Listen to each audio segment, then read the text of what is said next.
Hi hello అందరికీ నమస్కారం. Welcome to voice of India. జనం స్వరం విందాం వినిపిద్దాం, ఇది మా నినాదం.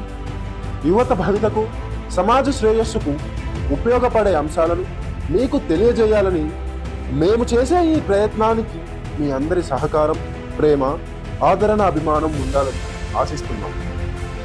మన ఛానల్ని సబ్స్క్రైబ్ చేసుకొని మేము పెట్టిన ప్రతి వీడియోని చూసి లైక్ చేస్తారని, మీ అభిప్రాయాలను, సూచనలను కామెంట్ రూపంలో మాకు తెలియజేస్తారని ఆశిస్తున్నాం. మన ఛానల్ని సబ్స్క్రైబ్ చేసిన ప్రతి ఒక్కరికి, అలాగే సబ్స్క్రైబ్ చేస్తున్న వారికి voice of India YouTube channel తరఫున మా హృదయపూర్వక ధన్యవాదాలు చేస్తున్నాం. జై హింద్.